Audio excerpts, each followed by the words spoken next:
대표님 내시는 거 아닙니다. 대표님은 돌아가시고 안 계시고 유가족 분들이 현금으로 35억을 국가에 납부해야 된단 말이에요. 네, 안녕하세요. 동도자산연구소 이영길입니다. 제가 지난번에 이익소각에 대해 설명을 드렸잖아요. 지금 결론이 거의 나고 있는데요. 국세청의 손을 결국 들어주는 형태로 결론이 나고 있어요. 그래서 이익소각을 하되 예전처럼 하시면 안 된다는 점하고 이익소각과 연계를 해서 사내근로복지기금을 어떻게 활용할 것인지 핵심적인 내용이 많아서 중요한 팁이 되니까 꼭 집중해서 따라오십시오. 예. 대표님 여기 항상 우리는 대표님 주인공이죠. 이 대표님이 주당 5,000원짜리 주식을 그죠? 6만 주로 해서 자본금 3억으로 자본금 3억이죠. 5천 곱하기 6만 3억이잖아요. 3억을 설립을 해서 20년 동안 영위를 해가지고 현재 주당 10만 원이 됐어요. 시총이 6억이 60억이 된 거죠. 시총이. 이거 시총 60억이 어떻게 나오느냐.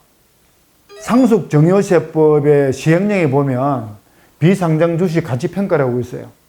그거는 어떻게 평가를 하냐면 국가에서 세금을 부과하기 위해서 중소기업 어느 기업의 가치를 평가를 해야 되잖아요. 그 공식에 나와 있습니다. 그 공식에 나와 있는데 통상적으로 보면 한 1년에 2, 3억 정도 수익만 내도 20년 지나면은요, 거의 60억, 100억 가까이 육박합니다. 그러니 중소기업은 이거 만일에 상속재산으로 잡히면 상속세 참 많이 나오죠.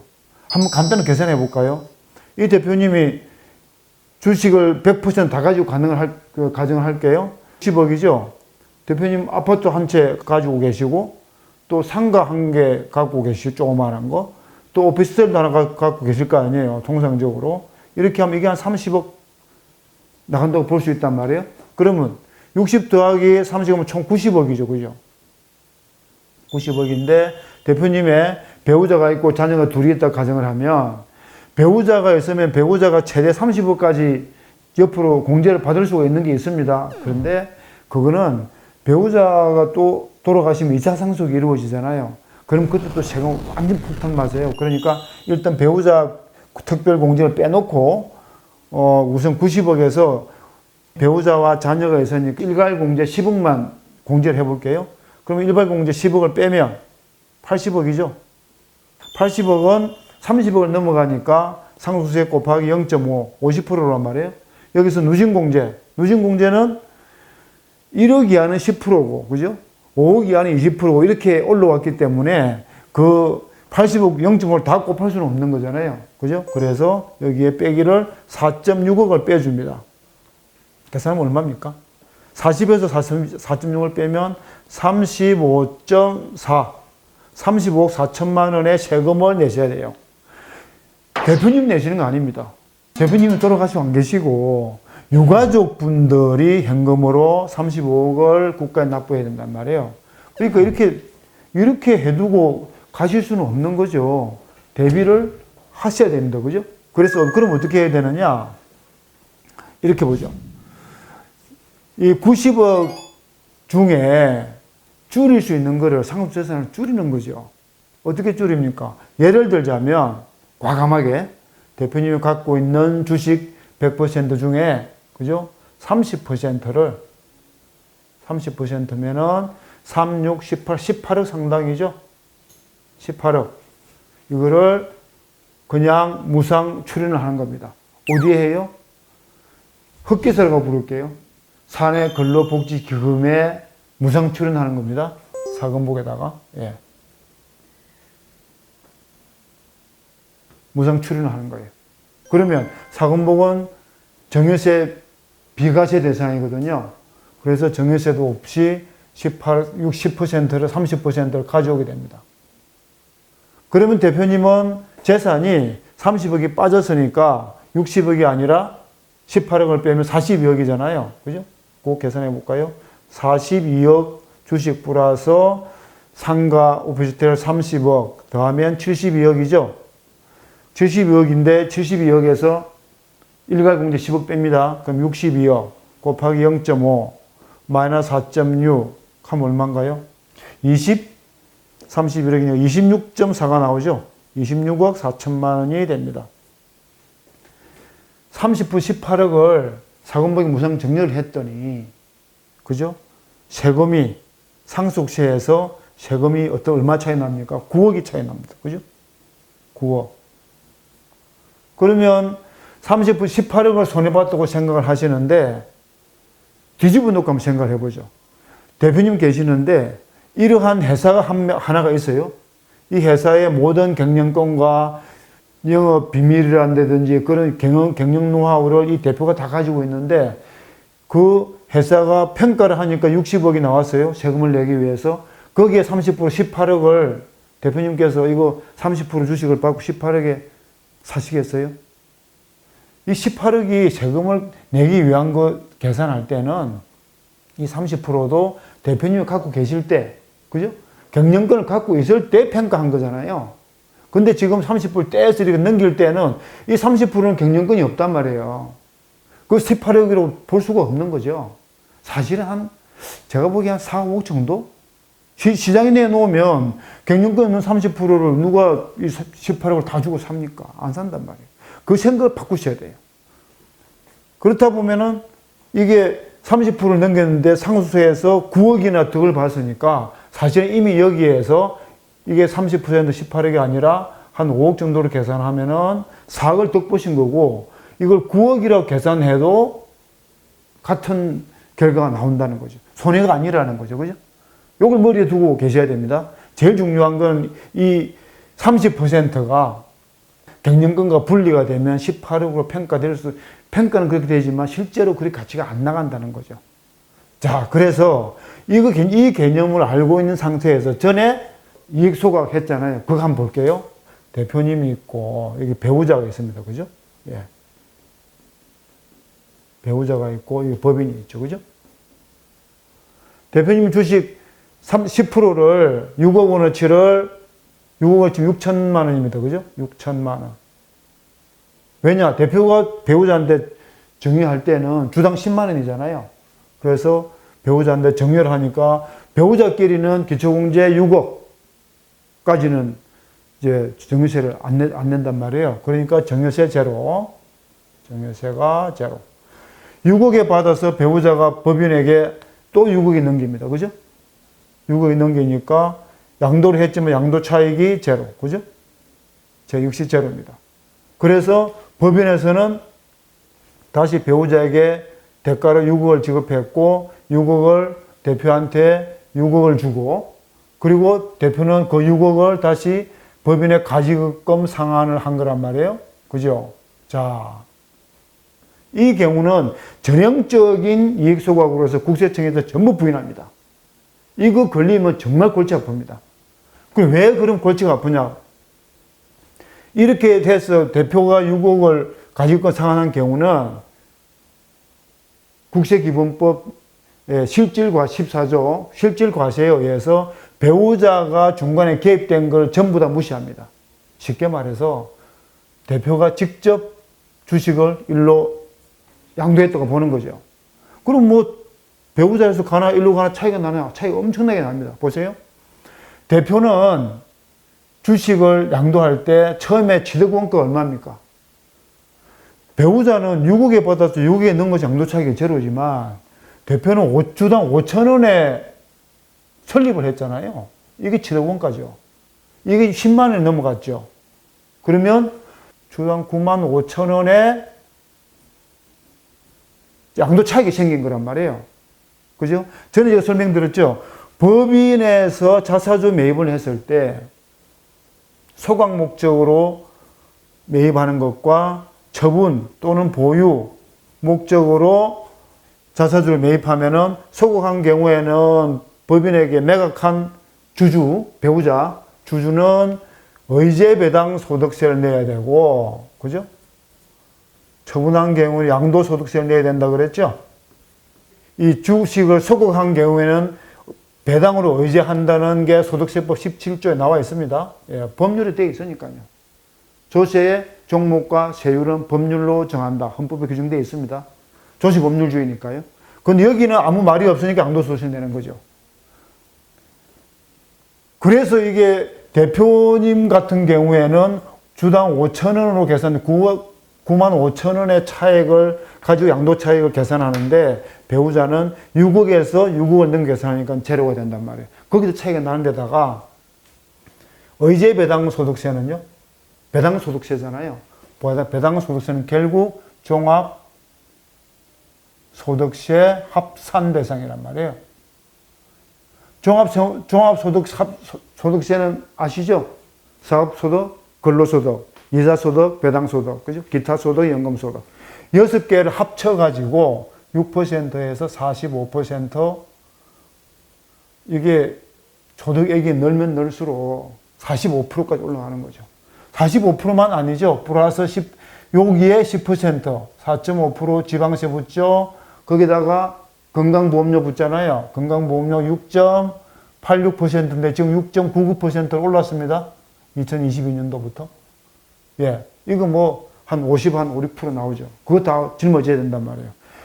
이익 소각에서 이게 배우자 관계가 부인이 되면 대표님은 법인에서 매입해서 소각을 했기 때문에 의제 배당 소득을 물어야 되고 양도 차익도 주당 9만 5천 원을 내야 됩니다. 두 번에 걸쳐서 액수가 많아지는 거죠. 그죠?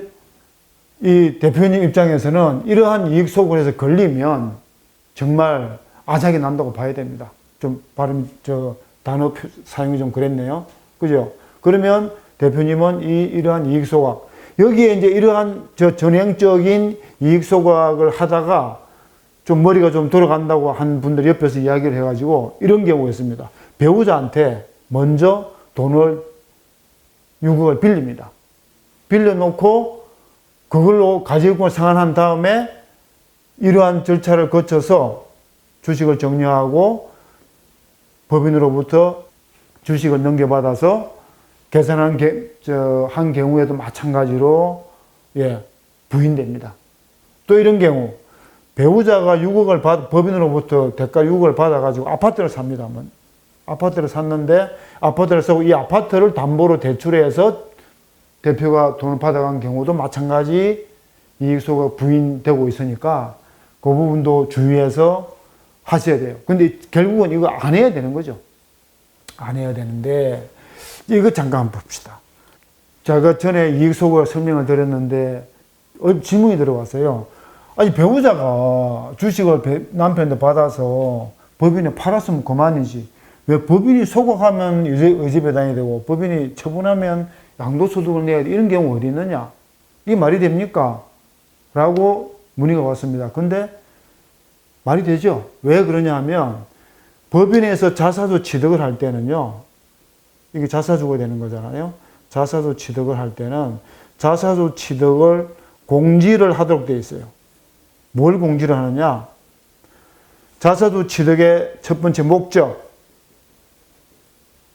목적이 뭐냐? 쉽게 말해서 소각 목적이냐, 처분 목적이냐, 목적을 정해야 돼요. 그 다음에 두 번째, 주식의 종류, 보통 주냐, 우선 주냐, 주식의 종류, 그 다음 수량, 세 번째는 취득 가액, 얼마에 취득하겠다. 네 번째는 취득 기간, 언제부터 언제까지 할 테니 신청을 해라. 취득 공지를 하도록 되어 있어요. 이거 상법에 나와 있는 절차인데 이거 무시하면 이거 위반되면 다 무효가 됩니다. 이거 강행 규정이에요. 그러니까 배우자는 법인의 주식을 매각하기 전에 이러한 걸 다 알고서 이거 목적이 이렇고 수령을 얼마 이러는구나. 이걸 알고서 나는 배우자 신청을 한단 말이에요. 매각에 참여하겠다. 그 신청을 해서 얻어지는 거니까 배우자는 이게 소각 목적인지 처분 목적인지 이미 알고 있는 거고, 그러니까 소각 목적이라 그러면 내가 의제배당세를 내야 되는 걸 알고 한다는 거죠. 그죠? 그러니까 배우자가 이렇게 제외가 되면 대표님이 자수 취득 다 목적을 알고서 소각하는 걸 알고서 한 거기 때문에 대표님이 이렇게 넘긴 거는 의제 배당 소득세로 간다는 거죠. 양도소득세가 아니라, 그죠? 예. 그러니까 이미 이 주당 9만 5천 원에 계산돼서 더 높아진 거에다가 차익이 커지는 데다가 의제 배당 소득으로 가서 이것이 종합소득세 합쳐지니까 의제 배당이 그러면 계산해 보면은 주당 9만 5천 원이면은 5억 7천이죠? 5억 7천만 원. 그죠? 의제 배당 5억 7천만 원에다가 더하기 이거 한 3년 전에 했다고 치면은 3년 전에 대표님의 보수가 있었을 거 아니에요? 1.5. 그죠? 그리고 가지고 있던 아파트나 상가나 오피스텔에 대한 임대료 5천만 원. 해가지고 총 7.7억에 대해서 요 종합소득세 6%, 45% 구간이잖아요. 이 중에서 7억 7천만 원이면은 42% 구간을 얻어맞는 거죠. 여기에서 무신고 가산세, 예, 납부 지연 이자 상당히까지 다 얻어맞으니까 4억 가까이 맞다고 저는 설명을 드렸습니다. 그죠? 여기에서 설명을 드렸더니 또 한 분은 어떤 분이 있으냐 그러면 배당소득세는 우리나라에 그 배당세액공제라는 게 있습니다. 배당세액공제가 있는데 배당세액공제는 왜 배당세액공제냐 그러면 이 배당세액공제 그 자체보다도 이 취지를 좀 설명할 필요가 있어요.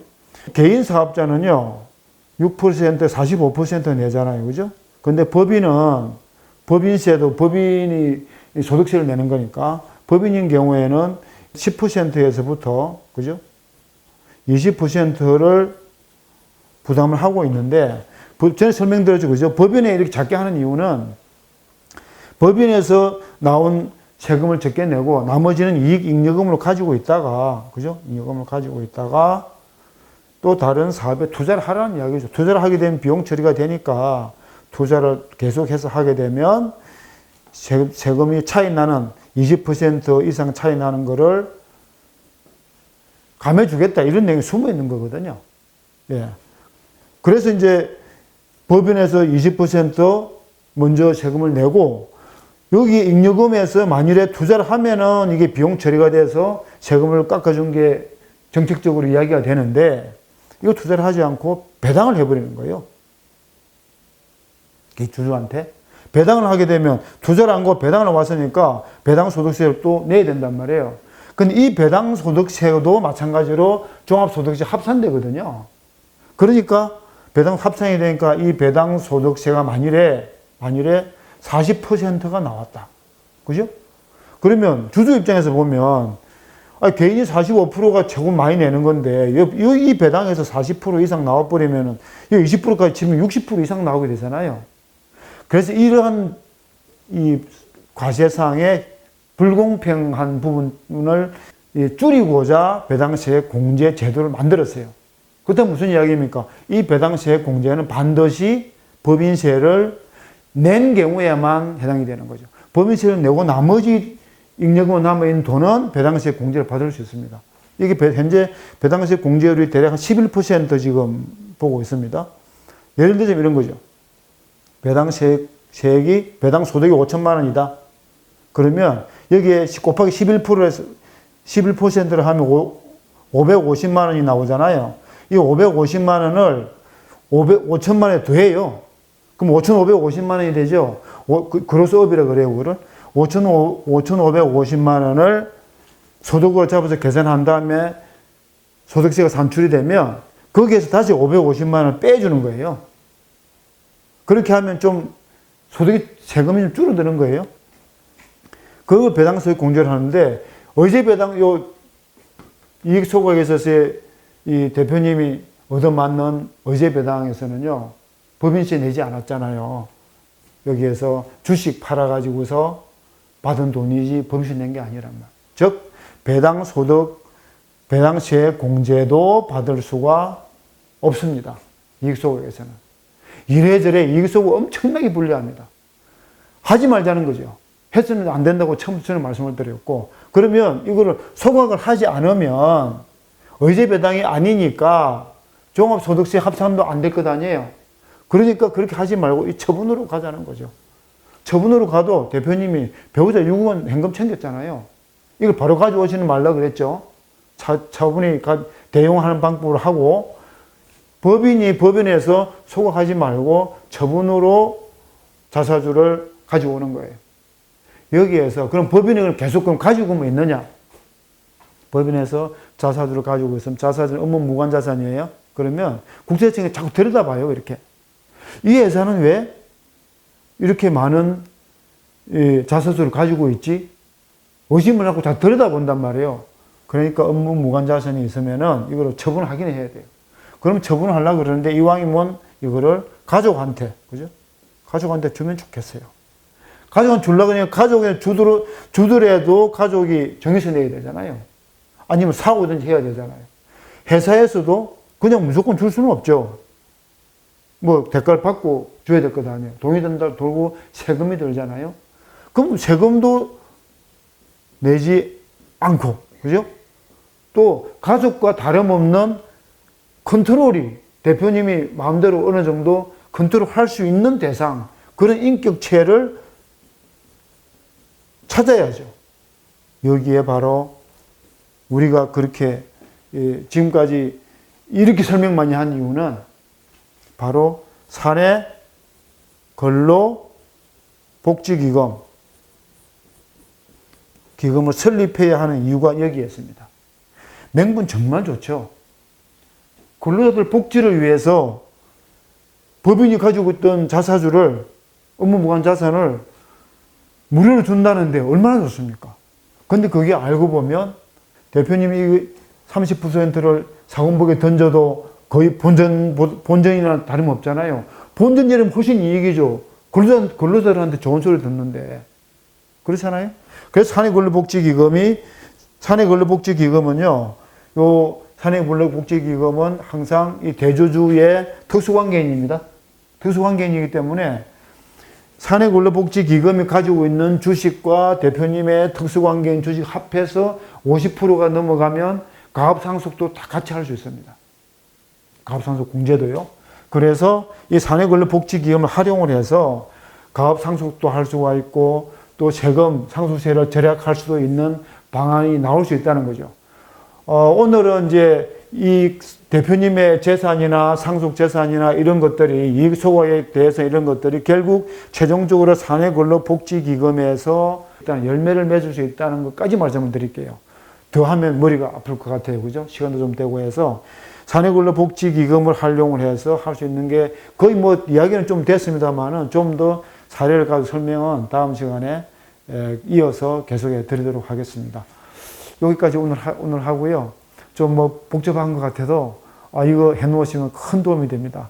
그래서 도움이 되셨다면 구독과 좋아요 부탁드리고요. 다음 시간에 또 뵙겠습니다. 네, 감사합니다.